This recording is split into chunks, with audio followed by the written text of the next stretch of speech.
Today's guest is Chad Price. Chad is an experienced entrepreneur with an impressive track record spanning over a decade. Former college football scholarship athlete that graduated from Rice University with a business degree. He founded Kettlebell Kings from scratch back in 2012. Roughly 10 years later, he was able to orchestrate a remarkable 3-year multi-million-dollar acquisition. His new company, Life Grows Green, is uprooting negative stereotypes about hemp and creating new products by only using the elements found in nature. Chad's debut novel, Preparing for Battle, discusses a wide range of topics from developing a winning mindset to creating a solid business plan, building a strong team, and navigating the challenges of scaling a modern day business. Mr. Chad Price, welcome to the show, bro.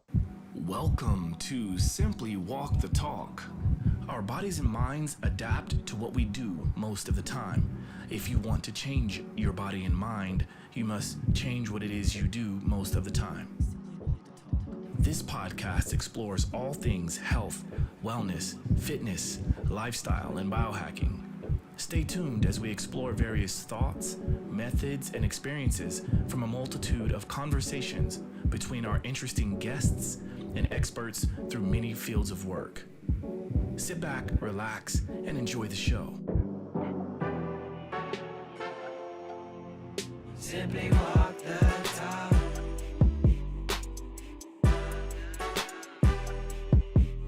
Simply walk the talk.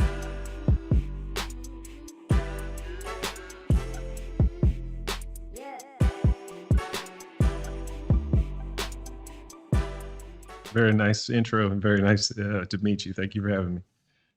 Yeah. So, this is something we've been trying to schedule for a little bit, and like we talked about before recording, I'm traveling the world. I'm in South America right now, and this is a bit of a whirlwind past 24 hours for me. But I'm happy to sit here with someone that seems to be doing some of the things that I like to do. So I think we're kind of on the same page, and I thought it would be very interesting to talk about the ways you've gotten to where you are now. And so I think maybe we just start there. Let's talk about how you got into what you're doing today, and what is sort of your mission behind the things you're doing. Sure. I grew up in a small town in Texas, and I played pretty much every sport under the sun. That culminated in me getting a scholarship to Rice University, where I played football. Even growing up, I knew I wanted to kind of leave the small town and make something of myself one day. And I think that kind of childhood journey still kind of inspires me to go after bigger and better things. But for me, my background in sports kind of led me to entrepreneurship and really just kind of being competitive in sports and as a business professional. So after I graduated, I was in corporate America for a little bit of time. And I think like everybody else, you try to figure out if you're going to stay in corporate America or start your own business. And for me, I realized that, if I was going to start my own business, I needed to go ahead and jump in with both feet, and ended up doing that with Kettlebell Kings and a couple other businesses at the time. And Kettlebell Kings being my most notable company that actually took off. And 10 years later, here I am, writing a book about it and moving on to my other entrepreneurial journeys. Yeah, it's incredible. And there's a lot of synergy and similarities. It sounds like you mostly were doing football. At least that's what got you to Rice University and things like that.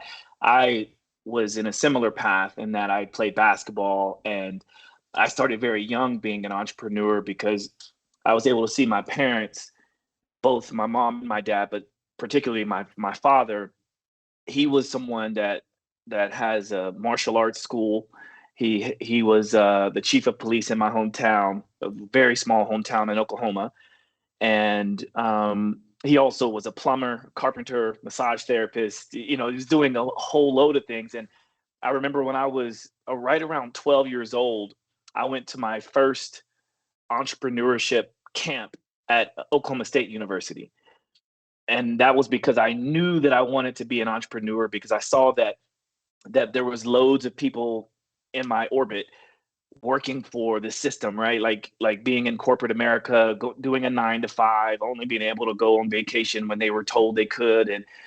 And then here I am seeing my dad doing all the above, mostly to keep the lights on and keep food in our bellies. But it was also, it showed me that, like, if you really work hard at something, you can sort of do whatever you want.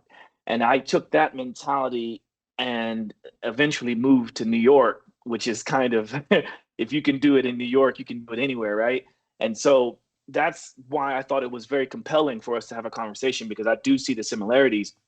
Are you still doing Kettlebell Kings? Is that still part of your thing, or did you sell that off, or what's the story there? Yeah, so we sold that company in November of 2021. So it is a 3-year deal, but right now I'm not working with that company directly. I'm working more on my consulting businesses. Obviously, I just did the book release and Life Grows Green, basically. Okay, and so I think this is going to be a very good part of the conversation, because I love the undertones of the title of the book, Life Grows Green. That's the name of the book, right? Life Grows Green. The name of the book is Preparing for Battle. Life Grows Green is my other brand, the natural lifestyle company that I have. Yeah. So let's talk about both of that. I know the challenges and the struggles of writing a book. How long did that process take you, and what were some of the challenges you overcame? Well, I mean, I think I've always wanted to write a book. Even before I started my own company, I kind of dreamed about, writing a book one day, or if I should write a book. I didn't really know what I would write about at the time. So culminating that 10-year journey just seemed like a perfect time and a perfect kind of chapter to capture in my life and try to put on paper and help other people who are potentially in a situation where they're thinking about starting a business or thinking about transitioning from, a W-2 to entrepreneurship, and just try to get you mentally prepared for that. I think the main goal for me was to get you to get you prepared. So it took me, the whole decade to put the knowledge together, but it probably, once I started putting things on paper, it probably took me about 6 to 8 months to get everything finalized. Beautiful. And so with that book, is this I guess to this day, is this still something that you use as a platform to help others become the best entrepreneur they can, or the best, athlete or human they can? Yeah, I mean, I look at it as, if you have kind of ambitious goals, you're going to find yourself in a position of leadership. I think it's hard to avoid leadership roles when you're trying to do something that's difficult. So you will need to be able to, motivate and inspire other people to do things that maybe they don't even believe with themselves they're capable of. And I get a lot of that from my background in sports. And, you go into battles in sports and you have to kind of leave it all on the playing field. And that's kind of what I try to prepare people for mentally. I think a lot of people who maybe don't have that athletic background or haven't been put in positions where they've gotten to compete on a high level in a consistent way. I think entrepreneurship beats people down when you first start, because it's just obstacle after obstacle to overcome. And that kind of just becomes a part of the journey, and when you're used to it. Yeah, it's because I travel so much, especially throughout like Europe and parts of the world outside of the US, I noticed that there is a stark contrast between this mentality of team sports from a very young age, which is very evident in the US. And I recall back when, I guess there was a time when I would be preparing for interviews and things like that. I always thought it was fascinating that on the interview sheet or whatever, there was always the question of, did you play sports or whatever? And I think now, looking back on that, it's important because it shows a potential employer that this potential employee would be prepared for this team environment. And then when I travel around the world, I see that's not as much of a consideration, right? It's like, yes, you can go and you can play for your city or your country, you're the national team and things like that, but it's not as ingrained from a very young age as it is in the US. So I think that's very fascinating, and it's just something worth mentioning, because I do think there's a number of great things we can learn from playing team sports. It's not always the best, right? Because obviously we have some toxic situations and things like that, but I do think it's very powerful. And so I'm glad that you're able to speak on that. Yeah, Yeah, go ahead. No, I was going to say, yeah, I mean, I think you're spot on. And I go even further and I say, I think more people should kind of be forced to play sports when they're younger because it gives you a reference point of how to work on teams and get through life. And you don't win it's not, it's not about winning or losing. I think it's about having the ability to overcome obstacles as a team and put your emotions aside, put your own personal priorities aside. It's a lot of maturity that goes into being a good teammate. And when you don't learn that lesson when you're young and you wait until you have to get into a career, then it doesn't really benefit you that much to kind of go through those bumps and bruises as you're an adult trying to earn a salary and make a living. Absolutely. And I know that there's this cliche saying of, in order to be a good leader, you must be a good follower. And what I think what that shows in this whole team aspect, it shows that directly in real time.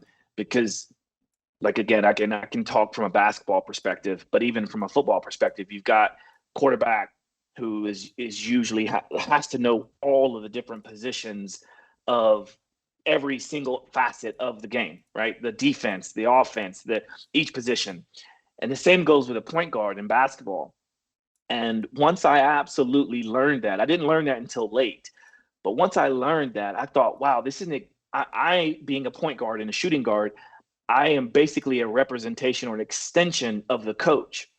But yet the coach has to rely on the point guard to carry out, right, these said things, so that even the coach, who is the leader, is having to rely and follow what the point guard is doing, and vice versa. And so when you apply that to a company, I think it's brilliant, actually. And I think it's quite useful. So yeah, it's good to speak on that. So let's gravitate towards life grows green, because I like to talk a lot about plant medicine and then the various different types of plant medicine. We've talked about it like numerous amount of times on this show, but I'd like to hear from your perspective how you leverage that, and what you're doing with that whole concept. Sure. One of the things I was never really able to touch on with the other businesses that I created in the fitness space was like lifestyle type products, and that would include like supplements and things like that.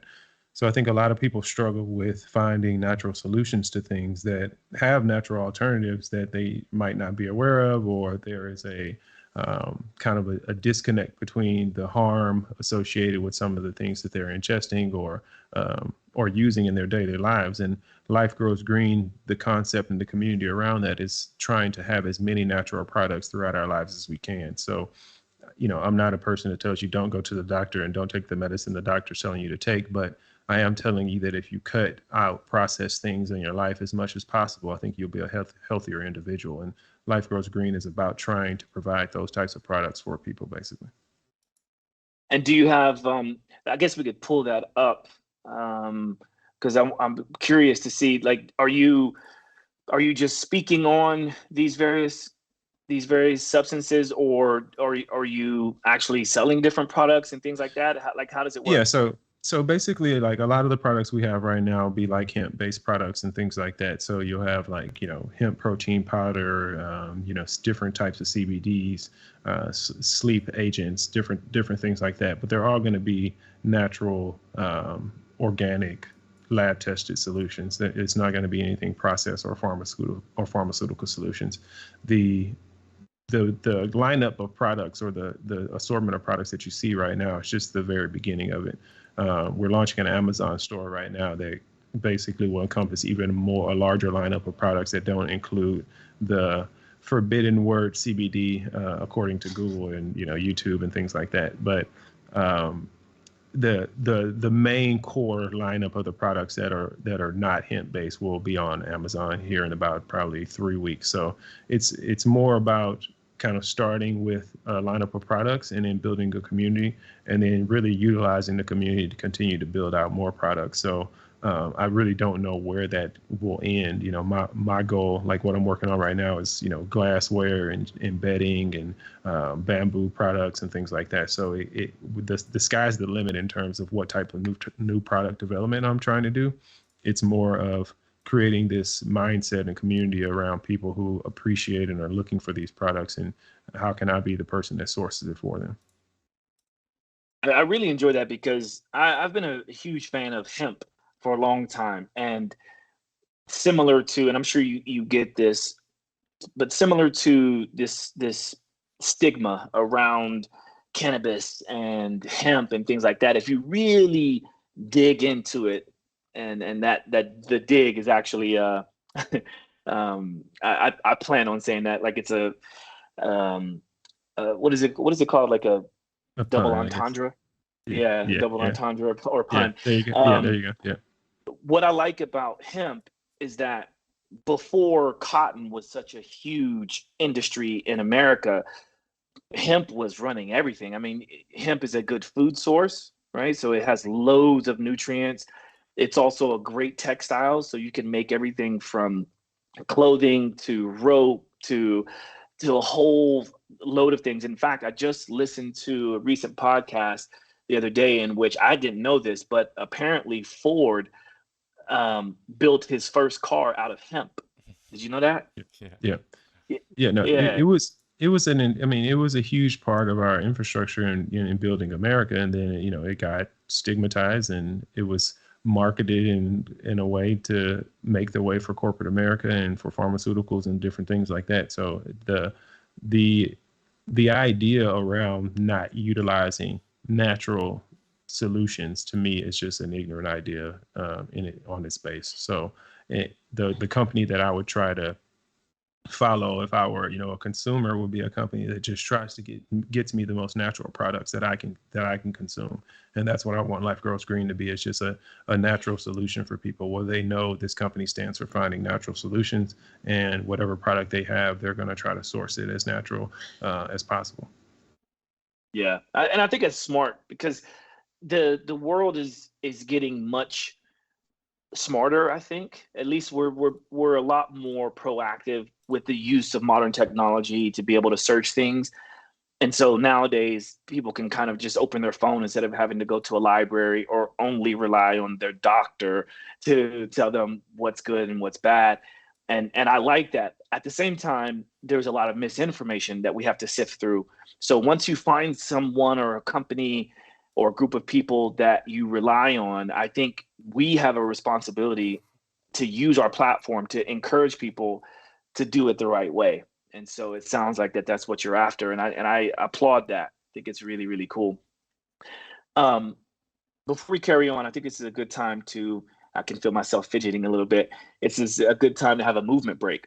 And obviously, you being an athlete and starting various companies around the world of fitness, is there something that you like to do or that you encourage people to do when they've been sedentary for long periods of time? Is there something you could either show us or demonstrate for the audience?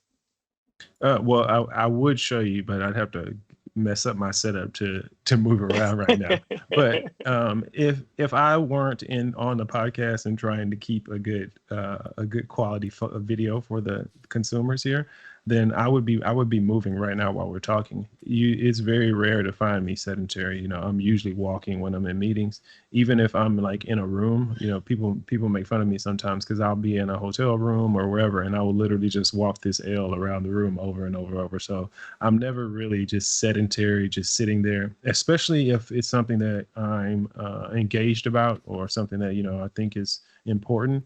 I think standing, it brings more not only attention to what I'm doing, but I think it helps me think a little bit better. There's a lot of studies that go along with walking and thinking, and it's more productive for you. Hence, simply walk the talk. Yeah. Yeah. In fact, when I first came up with this idea to do a podcast, the original idea I had was to do as many podcasts as I could, literally walking in nature. And then Yeah. obviously I kind of got it. I realized very quickly that was a lot more involved than I Yeah. originally planned. But Yeah. it's still, at least just talking about it is enough to at least encourage people to think about this activeness, quality activeness. And I wrote a book like you, in that I break down 5 pillars of optimal health and wellness. And pillar number 4 is quality activeness. And so if we can kind of encourage people to stop thinking about planning their workout and letting that be the only thing they focus on, and think more about being active as much as possible, then the working out piece is just the icing on the cake, the proverbial cake, right? And it's something Exactly. that I feel like that we should be able to work out when we want to or when we need to, as opposed to getting stressed out because we didn't squeeze a workout in. You know, it's like if you're stuck at your desk all day, or you're stuck in the office all day, how can you be active such that when you do get off work or whatever, you can choose to either go to the gym or rest, which I Yeah. think is more important anyway. At my last job, I was frustrated because I was trying to tell them like, hey, we should have walking meetings where we just, let's this meeting is regularly scheduled. Let's it's a walk every time. We have plenty of walking space and everyone needs to get out and stretch, and it will do good for a team camaraderie. It's a little event. Adds some more energy to the goal that we're trying to achieve. But I think in our culture, that's not really, in some people that they frown upon those types of things. And I think that's what even drives me into entrepreneurship is, I'm trying to create something that's better than what was previously done. I don't think that we should be sedentary until we're 55 and then retire and take pills until we die.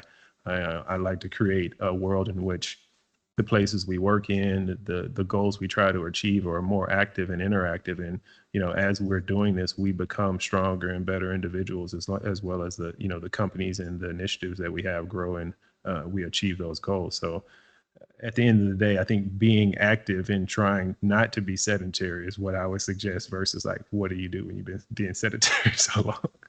Yeah. Facts. Well, it's interesting that you brought that up. The piece about the companies that frown upon being active. I think, or at least giving them the benefit of the doubt, I think their idea there is to be as productive as possible. But if you really, really think about it, we are electrical beings. We require movement, and so we technically could be even more productive if we were allowed to move freely and to get our work done, right? And so I think COVID was one of those things that showed us as a world, showed us that like we can actually be as productive from home, having remote jobs and things like that. We could be as productive, if not more productive, when we don't feel like we're in this cage all the time, because that Yeah. mentality is so toxic to me. I think if we're being completely honest with ourselves, I think we all know like the reason we go to a quote unquote office to be productive, especially given all the technology, is because, frankly, employers don't trust employees to be as productive at home. They think you're going to get distracted or just not be as committed, in your home environment. And I think because of the generation that I come from and the way I view technology and the way I've been able to utilize technology in my businesses, even before COVID, we were the same company. So for me, COVID was like, thank you guys for finally joining us on this journey. And it was literally like people were calling me surprised, like, oh, you've been doing this the whole time. And I'm like, yeah, I was telling you that you should have been operating your business this way, because it's not only is it more effective, but you should, they're not saying you can't have an office, but the majority of your business shouldn't rely on some geographical location where you find the best talent in the world. And I think that's a naive approach to business nowadays, where you think everyone's going to live within 20 miles of some facility that you have, and yet you're going to be a global multi-million-dollar brand. Well said. Well said. Yeah, it's like I agree with you. I was similar in that. I don't even remember what year this was. I think it was like 2013 or 2014. I did, at least as far as I know, one of the first contracts. It was with Microsoft and Skype, which is the platform we're on now.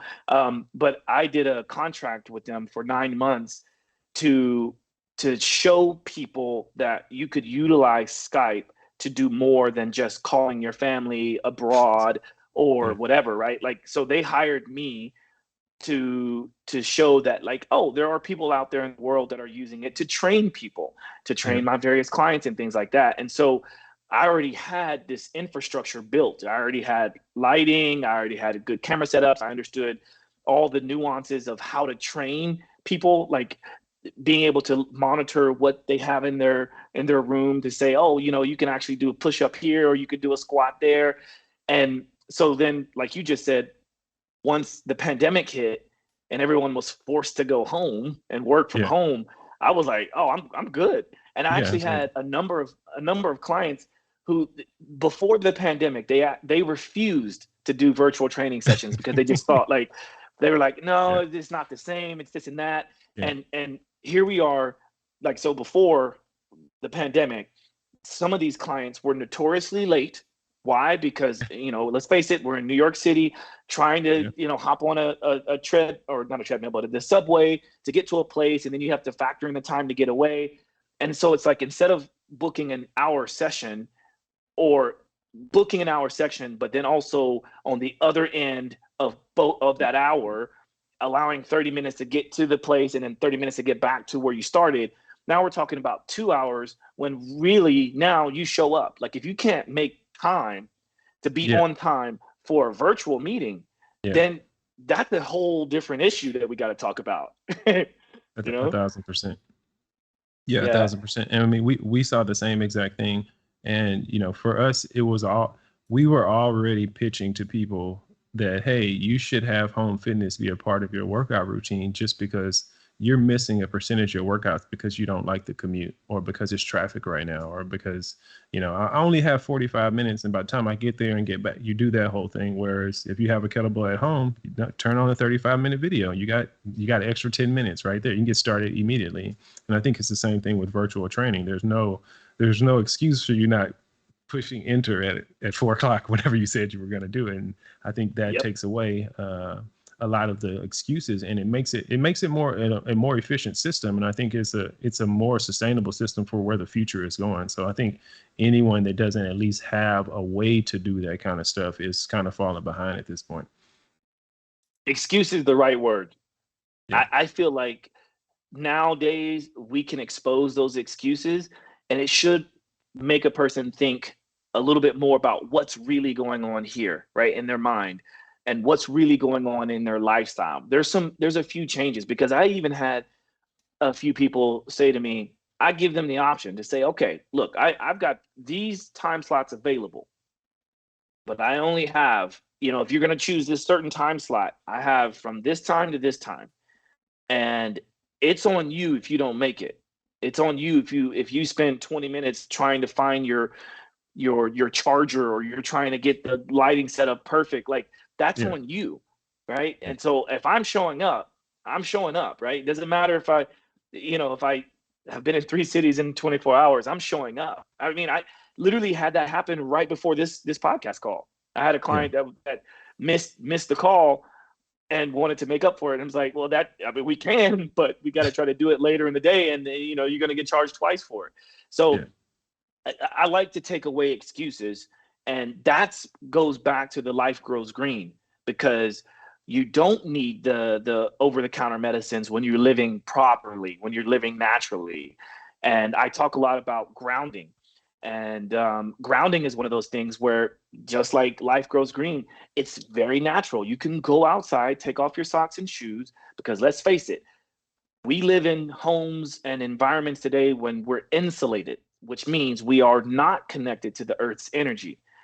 But when we go outside, we're not only getting the potential to connect to the earth's energy, but we also get the elements, right? We are supposed to be going through the different seasons. Our bodies are designed to be going through different seasons. We're supposed to feel cold when it's cold out. We're supposed to feel hot when it's hot out. We're supposed to have light or no light, right? And so just stepping outside sometimes helps to rebalance that circadian rhythm.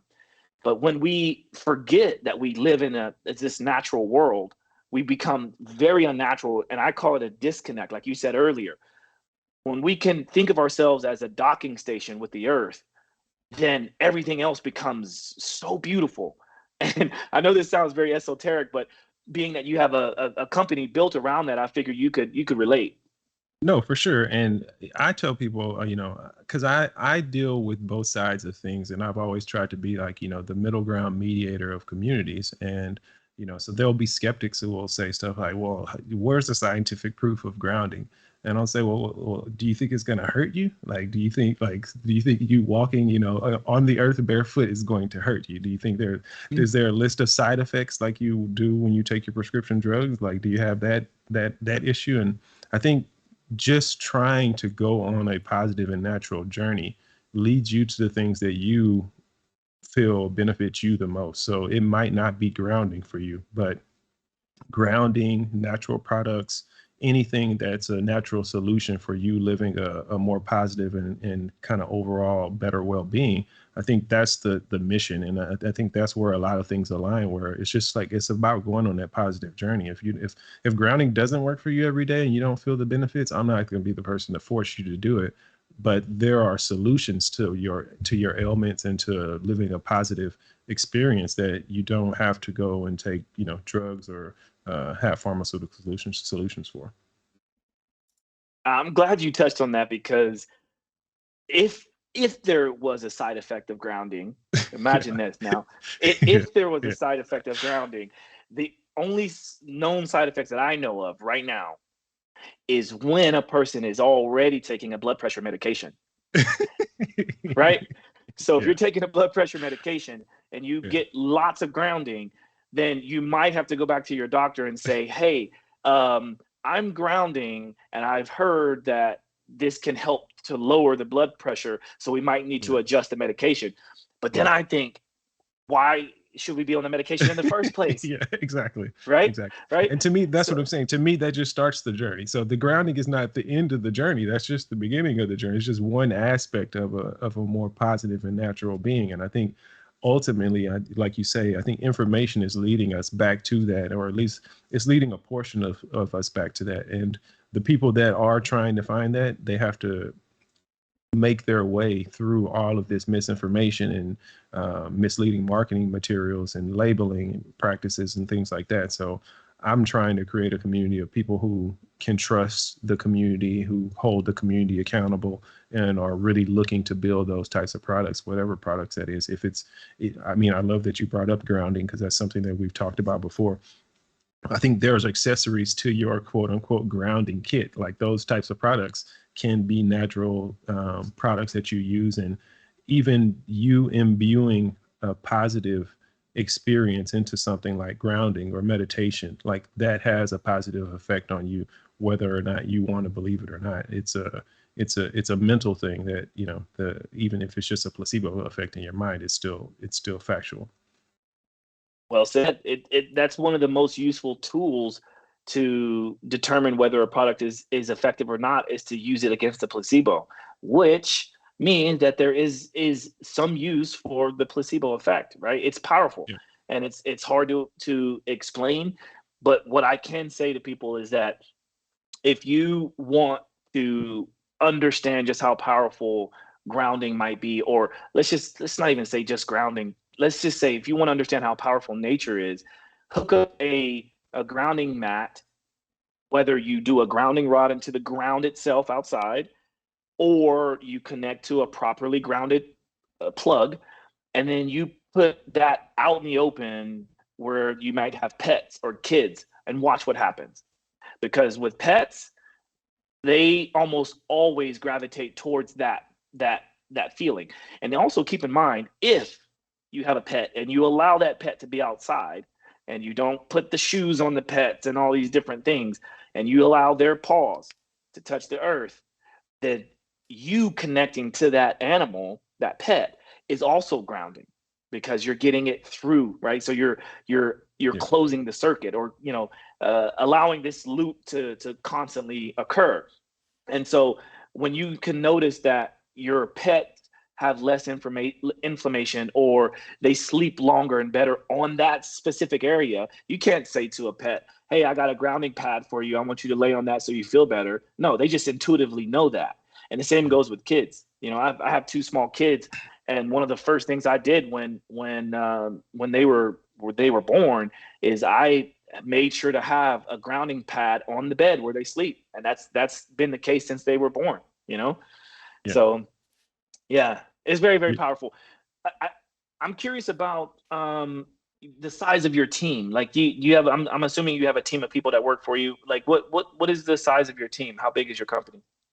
I try to keep a quote unquote small team. So like with Kettlebell Kings, we probably had 5 people, 6 people at max in terms of like people who work on the company full time. But then that's a small part of the network. You have a pretty extensive vendor network of contractors and vendors who, I'm a competitive person by nature. So the vendors that I have, they're going to be in competition with each other to try to get the best results. And, that's kind of a never ending process. I think even when you're an entrepreneur, you learn that, you can have 2 people can have the same company and different experiences just because of the individual that was assigned to your account or the manager that was in charge for that time period or what have you. And so, my overall network is quite a bit bigger, but I usually try to have, let's say, 5 to 10 core people that I can kind of trust and count on, and then build out from there.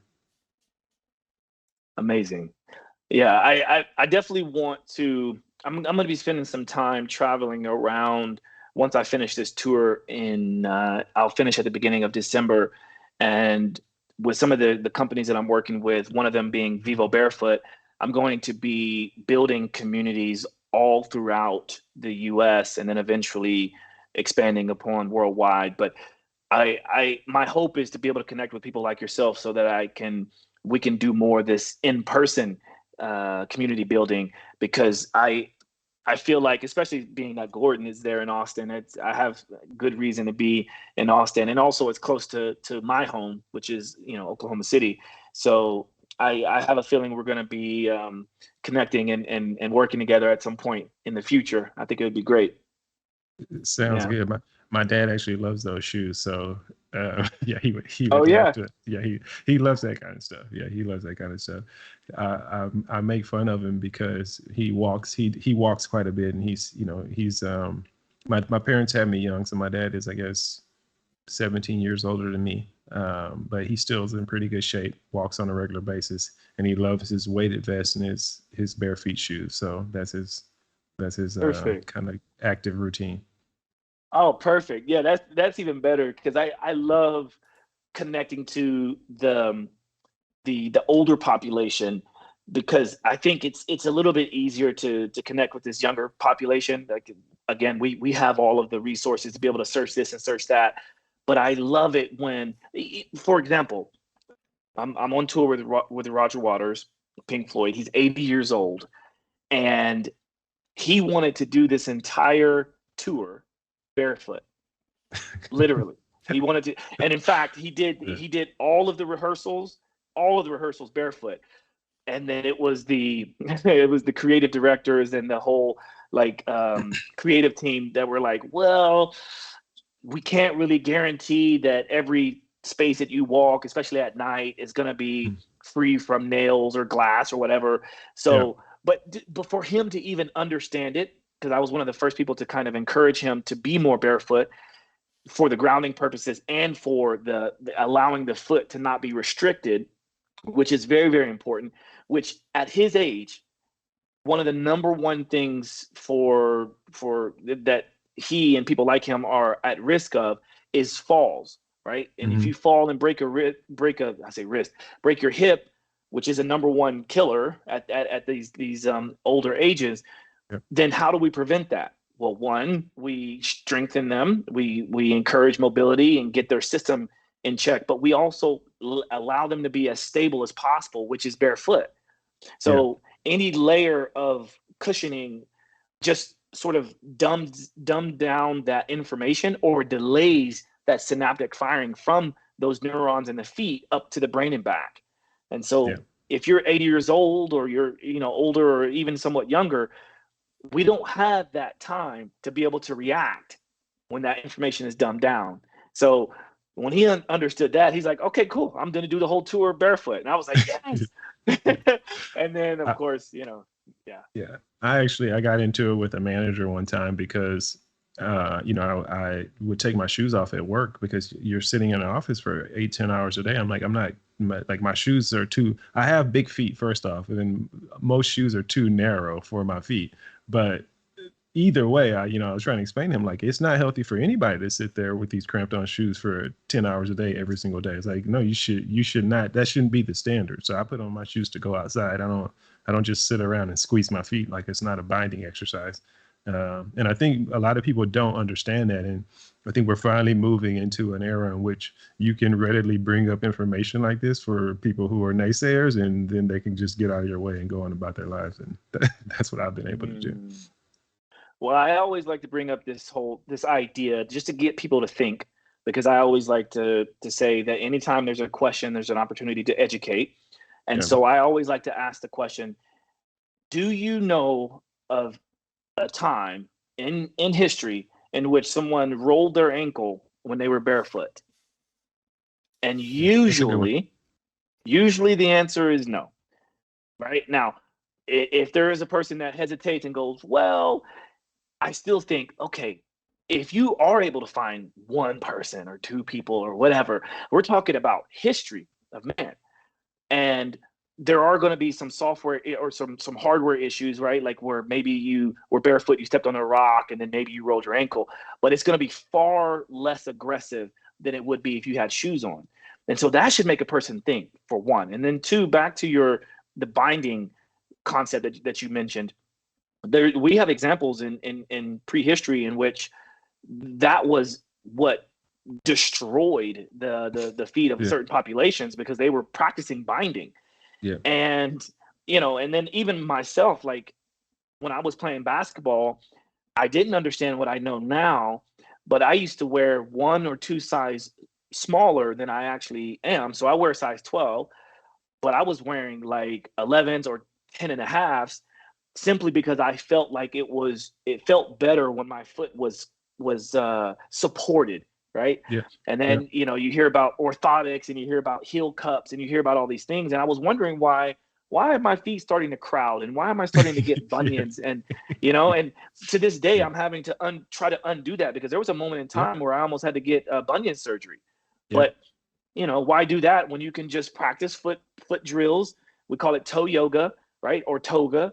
And so there's these drills that you can do to stretch the individual toes, and you can flex them, and you can grab things. And, there's people to this day, there's people that don't have their arms, or that don't have use of their hands, and they can actually draw and paint and shoot bow and arrows and do all these things with their feet because they use them. But if you don't want to have full capabilities of your body, then go ahead and bind them in a shoe, and you get what you want. Yeah, exactly. Yeah.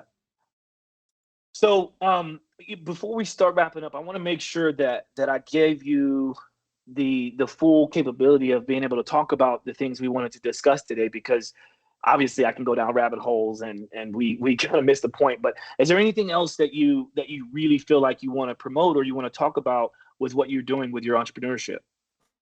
I mean, the main thing that I'm promoting right now is the book.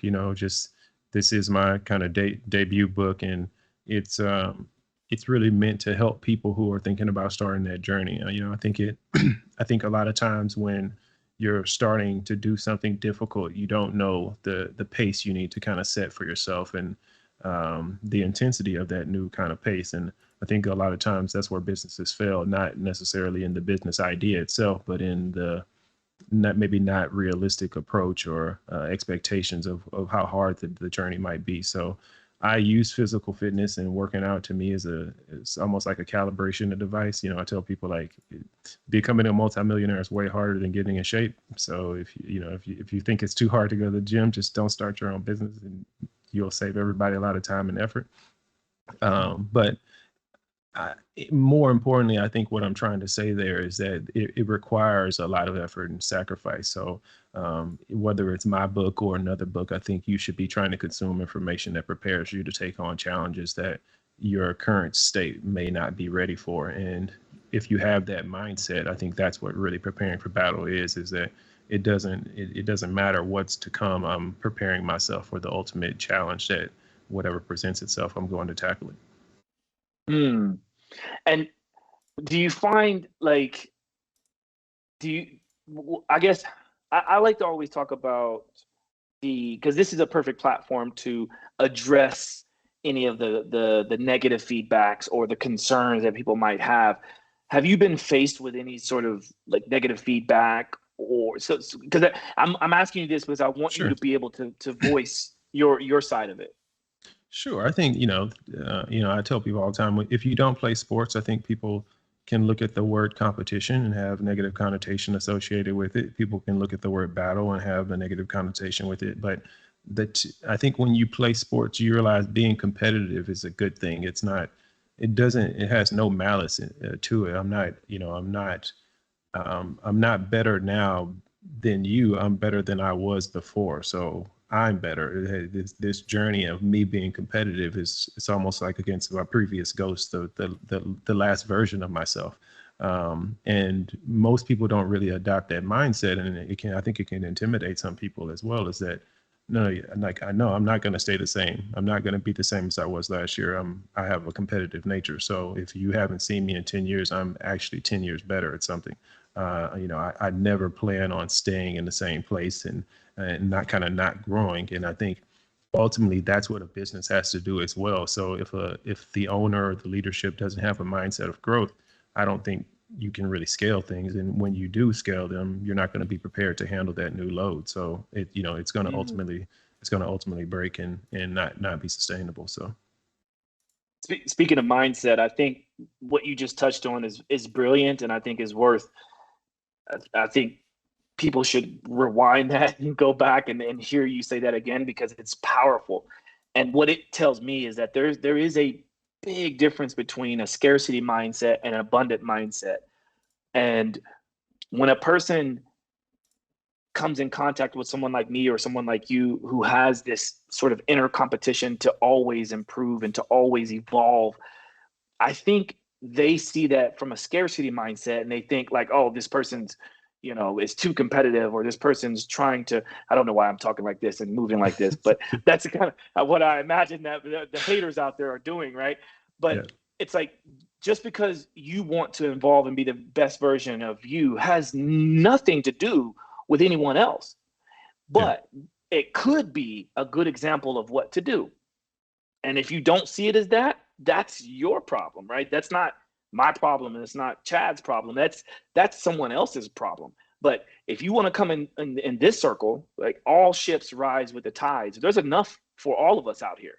And so I want to make sure that we are as strong as our weakest link. And so you're going to see that the chains that I have with me are chains of freedom, of liberation, not chains of constriction, right? And so I want to make sure that we have the strongest chains out there so that we can keep pulling and keep pushing, right? Instead of being pulled back.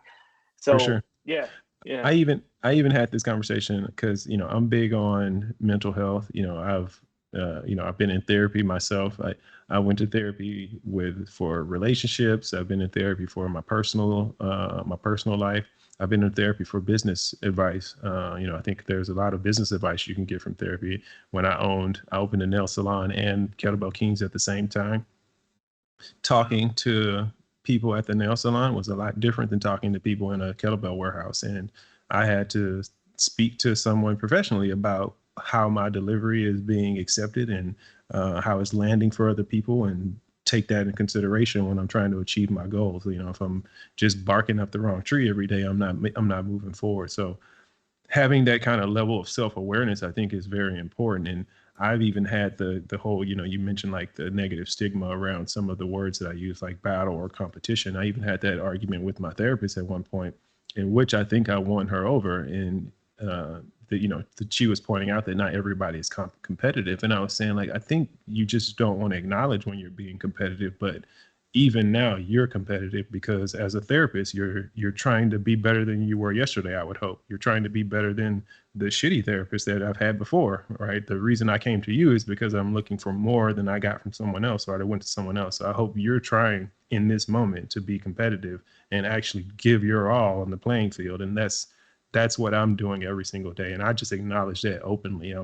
I'm telling everybody that's what I'm doing. So there's no misconceptions where, I think a lot of times people don't like to bring it up. It's more like, hey, don't come in the kitchen and mess up my recipe. And it's like, yeah, because you're in there being competitive, like you're trying to make something good and you don't want someone to mess up what you're trying to make good. And my life is like that. Like I'm trying to make my life in a way that I think is honorable, in a way that I think is, something I can be proud to stand behind. And on that journey, I would hope that you're trying to do that too. And if you're not, that's kind of something that you have to figure out on your own. It's not something I can pause what I'm doing for. I love that you therapize your therapist. Yeah, it's amazing. And I feel like we should definitely touch on this because when you mentioned that you opened up a nail salon, I thought this was the most interesting juxtaposition to having this masculine energy of a Kettlebell Kings, right? It just spews masculinity. Yet I was picturing you doing nails. So I didn't actually do the nails. My girlfriend did nails, but they used to call me the front desk guy. And so that used to be the inside joke. It's like, they're used like, who's the eye candy that works the front desk? That used to be me. So, but it taught me quite a few lessons as well. And, building a community, it taught me the overlaps between building a luxury. We did like extensive nail art and really high end nails. So it was still a competitive space for us. I was still like, we would do nail competitions and post those competitions online. And, it was us trying to literally be the best nail salon that we could be, and be the best quality nail salon in the world. So my girlfriend got really involved in that competitive side of it. And that's kind of what made the business thrive. So we had that business for 8 years up until COVID, when it just made sense to kind of shut it down because of everything was going on. Yeah. Well, it's impressive. I'm really impressed with what you've built and what it sounds like you're continuing to build. So keep up the good work. As we discussed before we started recording, I like to ask a couple questions for every guest because I do want to understand people beyond what it is they're presenting themselves for, at least on this show. And one of those questions helps me to kind of understand what kind of person you are, which is, what are your top 2 pet peeves? Like, what are a couple of things that just really bother you? And it can be about anything. It doesn't have to be about what we're discussing right now. But what are a couple of things that just get under your skin?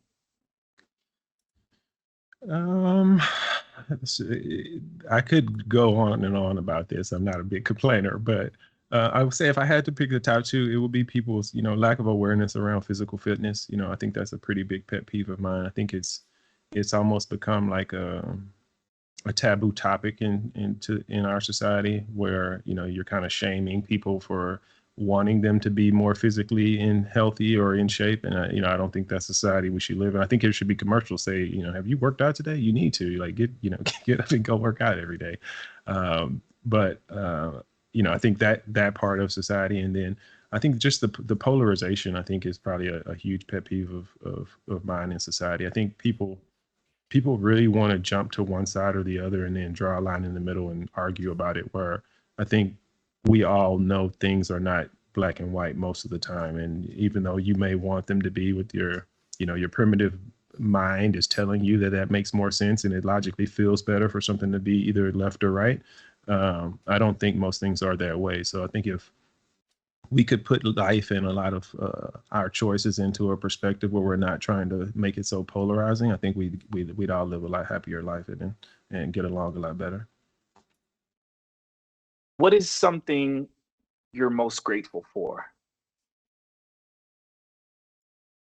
I mean, I think you should just be grateful for life in general. It's I'm one of those people that I genuinely believe, like, whether you have a religion, whether you don't have a religion, that the existence that we have is temporary and it's a gift to us. So it's the love you share with your family, your closest friends, and the people you care about, that is a gift. And I think everyone has a little bit of that they could be more appreciative of. And I try to teach people that, that is what you should be appreciative of. Even in the cultures and the business that I created, I try to, have that be being part of a community is some of that. Like, the fact that other people are willing to go along on positive journeys with you to improve yourself, I think is, that's something to be grateful for. And I appreciate everyone that they kind of can just see life as an appreciative experience.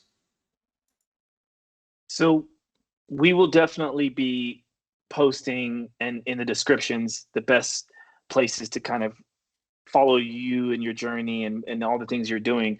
But just for the people that are listening and watching, where are the best ways or the best places to keep in touch with everything you have going on?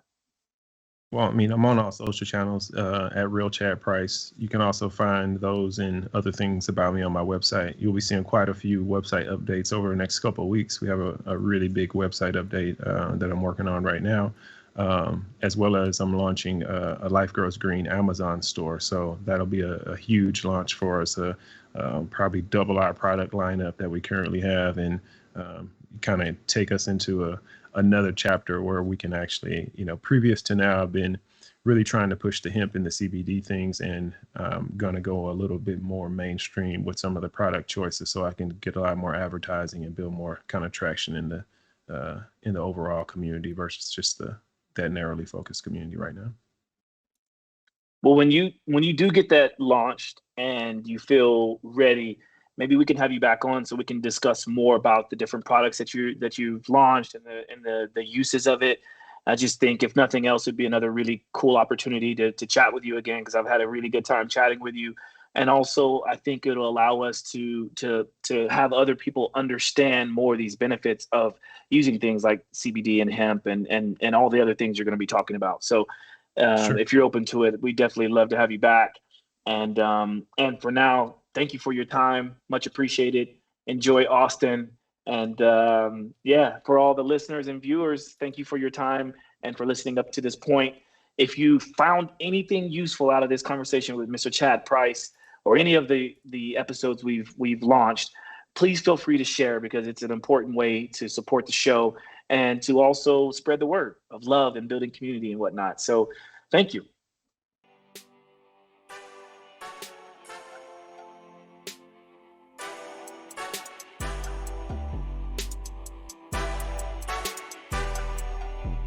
Simply walk the talk.